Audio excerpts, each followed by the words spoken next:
باللہ من الشیطان الرجیم بسم اللہ الرحمن الرحیم سلام اللہ علی بقیت اللہ الاعظم امام حسین علیہ السلام 4 انٹرنیشنل ٹی وی کربلا مقدسہ سے اس وقت آپ پروگرام معرفت منتظر عجل اللہ تعالی فرجہ الشریف ملاحظہ فرما رہے ہیں۔ گفتگو ہماری جنت البقیع کے انہدام کے حوالے سے ہوگی آج، چونکہ آج 5 شوال المکرم ہے، اور اس عنوان سے چونکہ حضرت آیت اللہ العظمی سید صادق حسینی شیرازی حفظ اللہ تعالیٰ نے 8 شوال کا دن خاص کیا ہے اور اس کو بقیع کا عالمی دن قرار دیا۔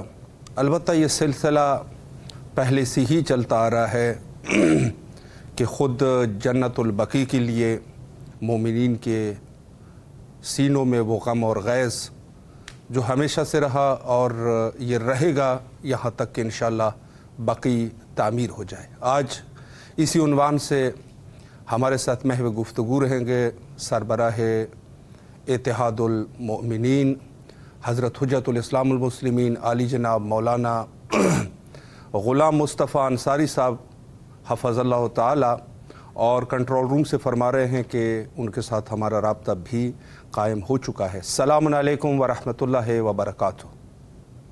علیکم السلام۔ قبلہ خیریت سے انشاءاللہ، طبیعت مزاج بخیر ہے؟ جی الحمدللہ۔ قبلہ مولا آپ کو سلامت رکھے، دعا گو ہے آپ کے حق میں، اور آپ سے قبلہ التماس سے دعا کرتے ہیں۔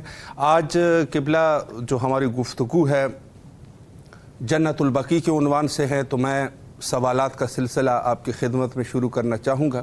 البتہ اس سے پہلے نہایت ہی تہہ دل سے آپ کے ممنون اور مشکور ہے کہ آپ نے اپنی قیمتی اوقات میں سے یہ وقت ہمیں دیا اور خدمت کا موقع ہمیں فراہم فرمایا۔ قبلہ پہلا سوال میں اس عنوان سے کرنا چاہوں گا کہ خود جنت البقیع، اس کی کیا اہمیت ہے، اس پر قبلہ اگر ایک وضاحت فرمائیں۔ شکریہ۔ اعوذ باللہ من الشیطان اللعین الرجیم، بسم اللہ الرحمن الرحیم، الحمد للہ رب العالمین، الصلاۃ والسلام علی رسولہ الکریم ابی القاسم محمد، اللہم صلی علی الصلاۃ والسلام علی اہل بیتہ الطیبین الطاہرین المعصومین، ولعنۃ اللہ علی اعدائہم وغاصبی حقوقہم ومنکری فضائلہم اجمعین، اما بعد فقال سبحانہ وتعالی فی کتابہ المبین، بسم اللہ الرحمن الرحیم، ومن يعظم شعائر اللہ فإنها من تقوى القلوب، صدق اللہ مولانا العلی العظیم۔ شکریہ سیدی، انتہائی شکر گزار ہوں کہ آپ بزرگواری ہے ہمیں قبلہ آپ کی۔ ان جو مبارک کاموں میں شرکت کے لیے ہمیں وقت دیتے ہیں۔ میں سمجھتا ہوں کہ حضرت امام محمد باقر علیہ السلام کا ارشاد اقدس ہے، اور ہمارے کئی فقہاء عظام نے بھی اس کو نقل کیا ہے کہ حضرت زہرا سلام اللہ علیہ سے منسوب کوئی مجلس ہو، کوئی پروگرام ہو، اللہ کوئی محفل ہو، اس میں اس وقت تک کوئی فرد خود نہ شرکت کر سکتا ہے، نہ اس کو بلا سکتا ہے جب تک خود حضرت زہرا سلام اللہ علیہ اس بات کا اذن اور اجازت نہ دیں۔ بے شک بے شک۔ میں سمجھتا ہوں کہ گزشتہ شب نماز عشاء کے بعد حضرت زہرا سلام اللہ علیہ نے اپنے ان نوکروں کے ناموں میں مجھے بندہ حقیر کا نام بھی درج فرمایا، اللہ اکبر، جنہیں بی بی کی مناسبت کے اس پروگرام میں شرکت کرنا تھی۔ تو میں اس لیے اپنے لیے اسے اعزاز سمجھتا ہوں اور اپنے نجات کا بہت بڑا سامان بھی گردانتا ہوں۔ اس لیے میں آپ تمام بزرگان کا انتہائی تہ دل سے شکر گزار ہوں۔ جنت البقیع، بنیادی طور پہ لفظ جنت البقیع اس بات کی دلالت کرتا ہے کہ کوئی عام جگہ نہیں ہے کسی جنت کی بات ہو رہی، جی، یعنی آپ بنیادی طور پر اس قبرستان مقدس کو جو ظاہری طور پر تو قبرستان ہے، حقیقت میں یہ جنت کا ایک بہت بڑا حصہ ہے۔ رسول خدا صلی اللہ علیہ وآلہ وسلم کی احادیث مقدس سنشیہ کتابوں میں موجود ہے۔ صحیح۔ آپ صلی اللہ علیہ وآلہ وسلم نے جہاں جنت کے ٹکڑوں کا ذکر کیا، وہاں جنت البقیع کا بھی ذکر فرمایا۔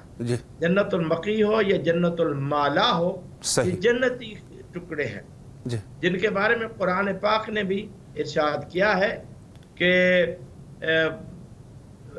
ہم نے زمین پر جنت کو اتارا ہوا ہے۔ بے شک بے شک۔ میں یہ سمجھتا ہوں اصل بنیادی طور پر یہ ظاہری طور پر قبرستان ہے، جی، لیکن حقیقت میں یہ لوگوں کی نجات کا ایک بہت بڑا مرکز و محور ہے۔ بے شک بے شک۔ بدقسمتی یہ ہے کہ اس موضوع پر آپ کے پاس پروگرام کا وقت انتہائی جی مختصر ہوتا ہے، جی بالکل۔ اور جنت البقیع کی اگر مکمل تاریخ کو دہرایا جائے تو اس کے لیے کم از کم 1 گھنٹے سے زیادہ وقت درکار ہوتا ہے۔ یقیناً یقیناً۔ لیکن ہم کوشش کریں گے کہ آپ اس مختصر سے وقت میں جی اس موضوع پر اس پرندے کی طرح کہ جو حضرت ابراہیم علیہ السلام کے خلاف جی بھڑکائی ہوئی نار نمرود میں پانی کے قطرے چونچ میں لے کے جا رہا تھا، جی اور کسی نے پوچھا کہ تم کیا کر رہا ہے؟ اس نے کہا میں نمرود کی آگ کو بجھانے کے لیے جا رہا ہوں۔ انہوں نے کہا کہ تمہاری چونچ میں قطرہ اور نار نمرودی جو آسمان کو چھو رہی ہے جی اس کو کیسے بجھا سکتا ہے؟ واہ اس نے عرض کیا یہ میں بھی جانتا ہوں جی کہ میری چونچ کا قطرہ نار نمرود کو واہ بجھا نہیں سکتا، لیکن کم از کم میں قیامت کے دن اپنے آپ کو اس گروہ میں شامل کرنا چاہتا ہوں واہ کہ جو ابراہیم علیہ السلام کے خلاف بھڑکائی ہوئی آگ کے حامیوں میں نہیں تھا بلکہ آگ بجھانے والوں میں سبحان شامل اللہ۔ تھا۔ بے تو میں شک۔ یہ سمجھتا ہوں کہ گو ہماری آواز اتنی نحیف و کمزور ہے مولا سلامت کہ رکھے۔ ان بدبختوں تک شاید جی اتنے مؤثر ثابت نہ ہو، جی، لیکن خدا کی ہمیں بھی لعنت اس ہو۔ پرندے کی طرح اپنی چونچ میں قطرہ لے کر اپنی آواز کو بلند کرنا ہے مولا تاکہ سلامت ہم رکھے۔ بارگاہ حضرت زہرا سلام اللہ علیہ میں بارگاہ حضرت رسول خدا صلی اللہ علیہ وآلہ وسلم میں یہ بتا واہ سکیں کہ ہم آپ کی بیٹی کے، آپ کی دختر کے، آپ کے خانوادے کے، جی آپ کے بیٹوں کے مزارات مقدسات کی انہدام اور ان اللہ کے توڑے جانے کے بے شک دکھ میں ہم آپ کے ساتھ شریک ہیں۔ یقیناً بے تو شک۔ بنیادی طور پر ہمارے کچھ علماء کرام نے اور مفسرین نے بھی اس بات کی طرف اشارہ کیا ہے، جی جس آیت مقدسہ جو سورہ شعراء کی ہے میں نے آپ کو تلاوت کی ہے، جی ان الصفا والمروہ من شاعر اللہ، جی یعنی اللہ نے صفا اور مروہ کو بھی خود شاعر نہیں کہا، صحیح۔ شاعر اللہ میں سے ہے، اللہ یعنی یہ اکبر۔ شاعر اللہ میں ہے جی لیکن خود شاعر اللہ نہیں ہے۔ صحیح۔ یعنی بنیادی طور پر اگر قرآن پاک کے جو مفسرین ہیں اور مترجمین ہیں ان جی کی تفاسیر اور شرح دیکھا جائے جی تو اس میں بنیادی طور پر ایک ہی مختصر سا جو اس کا جواب نکلتا ہے کہ ہر وہ صحیح۔ مقام جس سے خدا کی یاد ہو اسے شاعر اللہ کہا جاتا ہے، بے شک۔ کیونکہ صفا مروہ حضرت حاجرہ سلام اللہ علیہ کے ساتھ منسوب ہے، جی اس لیے وہاں پر جب کوئی جاتا ہے تو حضرت حجرہ سلام اللہ علیہ کا دوڑنا یاد آتا ہے، جب جناب حجرہ یاد آتی ہیں تو پھر حضرت اسماعیل علیہ السلام کی پیاس یاد آتی ہے، جب اسماعیل علیہ السلام یاد آتے ہیں تو حضرت ابراہیم علیہ السلام کا وہ خدا کے ساتھ کیا ہوا وعدہ یاد آتا ہے، بالکل۔ وہ جب یاد آتا ہے تو خدا یاد آتے ہیں، بے شک۔ یعنی واہ ہر وہ مقام جس سے خدا کی یاد مربوط اور وابستہ ہو واہ اس کو شاعر اللہ کہا جاتا بے ہے۔ شک بے شک۔ حضرت زہرا سلام اللہ علیہ اور آئمہ بقیہ کی جو وصفات ہے وہ تو خود شاعر اللہ ہے، شاعر سبحان اللہ سے اللہ۔ نہیں ہے، واہ خود اللہ۔ شاعر اللہ ہے۔ واہ واہ بے شک۔ تو ہم یہ بقی جو ہے نا اس کو بنیادی طور پر یہ پاس سے دکھتا ہے اور اسے بقی غرقت بھی کہا جاتا ہے، صحیح۔ اور یہ وہ قبرستان ہے جس میں رسول خدا صلی اللہ علیہ وآلہ وسلم خود تشریف لاتے تھے اور اہل قبور کے نام لے لے کر ان کو سلام کرتے تھے۔ بے شک۔ یعنی یہ اللہ کی کائنات کا فرد قبرستان ہے جی کہ جس کے مدفنین کو یہ شرف حاصل ہے کہ جن پر اللہ نبی صلی اللہ علیہ وآلہ وسلم خود سلام فرماتے تھے۔ اللہ کا نبی ہر دروازے پہ سلام نہیں کرتا، وہیں سلام کرتا ہے جہاں سلام کا خدا دیتا ہے۔ بے شک بے شک۔ یہاں پر حضرت زہرا سلام اللہ علیہ کے علاوہ حضرت امام حسن مجتبی علیہ السلام سیدہ شباب اہل الجنہ، حضرت امام زین العابدین علیہ السلام، حضرت امام محمد باقر علیہ السلام، حضرت امام جعفر صادق علیہ السلام، حضرت فاطمہ بنت اسد سلام اللہ علیہ، اور ابو الائمہ حضرت ابو طالب علیہ السلام، اور ان کے علاوہ حضرت حمزہ اور دیگر صحابہ کرام امہات المؤمنین کی مزارات موجود ہے۔ جی آپ اگر اس بات کی طرف توجہ فرمائیں تو اس جنت البقیع کی جتنی مزارات منہدم ہوئی ہیں، منہدم کرنے والوں کا جو مقصد و غرض و غایت تھی، باقی مزارات کو منہدم کرنا شاید نہیں تھا۔ ان کا سب سے بڑا جو دعوت کا مرکز محور تھا وہ صرف اور صرف مقامات تھے جس میں اہل بیت اطہار علیہ السلام آرام سے ہے۔ آپ اگر تاریخ انسانیت کا مطالعہ کریں تو دشمنان اسلام نے ہمیشہ عید کے دن کو مسلمانوں کو تکلیف دینے کی ٹھانی ہے۔ آپ جنگ احد کو لے لیں، تو یہ بھی عید کے ایام ہی میں مسلط کی گئی تھی، اور جناب امیر حمزہ علیہ السلام کی شادی جس میں واقع ہوئی۔ اور اگر آپ اس تاریخ جنت البقیع کو اگر اس کا مطالعہ کریں تو آپ کو یہ تو جنت البقیع میں بعد میں مظالم ہوئے، اس سے پہلے یہ تقریباً 1220 ہجری میں سب سے پہلا جو نجدیوں نے حملہ کیا وہ عراق کربلا جی کیا۔ 18 ذی الحجہ کو ہمیشہ عراق میں یہ دستور تھا کہ عراق کے تمام لوگ 18 ذی الحجہ کو تمام مرد و خواتین نجف اشرف میں جاتے تھے، بارگاہ المؤمنین علی علیہ السلام میں تجدید عہد کرنے کے لیے۔ صحیح۔ انہوں نے دیکھا کہ چونکہ یہ شیعوں کی عید اکبر ہے، عید اعظم ہے، انہوں نے کربلا معلیٰ پر حملہ کیا۔ صحیح۔ یہ آج سے 200 سال پہلے کی بات میں کر رہا ہوں۔ جی۔ جب کربلا پر حملہ ہوا تو اس میں تقریباً کم بیش 22,000 نفوس جو شہید ہوئے تحقیر کیے گئے۔ اللہ اس کے بعد انہوں نے حضرت سید الشہداء امام حسین علیہ السلام کا مقدس کا گنبد تھا اسے توڑا۔ شاید گنبد نہ توڑا جاتا، اس میں توڑنے کی وجہ یہ تھی کہ وہاں پر جواہر، ہیرے اور سونا چاندی کا بہت بڑی مقدار موجود تھی۔ تو انہوں نے وہاں پر وہ تمام جواہرات کو وہاں سے لوٹا۔ گویا اگر آپ اس کو تاریخ کربلا کے ساتھ چھوڑنا چاہیں تو یہ کوئی مواقع نہیں ہوگا کہ جیسے اعلان ہوا تھا ابن سعد ملعون نے کیا تھا تبرکات علی و بطول کو بنا کے لے چلو آل رسول کو، جس طرح شام غریبہ میں لوٹ مار کی گئی، سیم اسی انداز سے 1220 ہجری میں آج سے 200 سال پہلے کربلا میں انہوں نے لوٹ کی۔ اس کے بعد انہوں نے پھر 1807 ہجری میں جنت البقیع پر پہلا حملہ کیا۔ جی 1807 عیسوی میں انہوں نے جنت البقیع پہ پہلا حملہ کیا اور مزارات کو جنگی نقصانات پہنچائے۔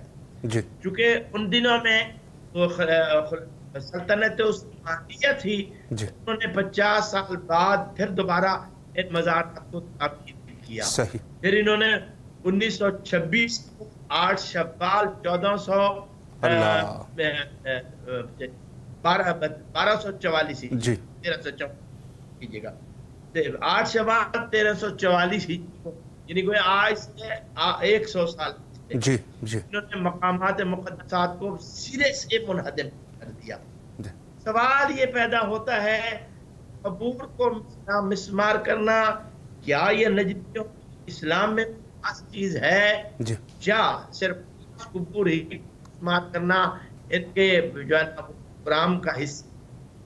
اگر آپ سعودی عرب میں خدا آپ کو توفیق لے گی اور آپ جائیں تو آپ دیکھو گا شاہ فیصل کی مزار موجود ہے، ابن تیمیہ جیسے دشمن اہل بیت علیہ السلام کی بھی قبر موجود ہے، لیکن اگر نہیں ہے تو آل محمد نہیں ہے۔ اور آپ کو یاد ہوگا اس بدبخت نے، اس ملعون نے ان قبور مقامات مقدسات کو گرانے کا حکم دیا تھا۔ جب یہ ساری مزارات گر گئیں تو اس نے حضرت رسول خدا صلی اللہ علیہ وآلہ وسلم کے قدس اقدس کی طرف اپنے عصا سے اشارہ کر کے کہا کہ اب سب سے بڑا یہ بت خانہ موجود ہے۔ نقل کفر باشد، خدا اس لفظ کا دہرانا بھی معاف کرے۔ بے شک گویا آپ نے دیکھا کہ آپ جدی مولویوں کے نظریات آپ نے سنے ہوں گے، سوشل میڈیا پر یہ بات وائرل ہو رہی ہے کہ ہم چاہتے تھے کہ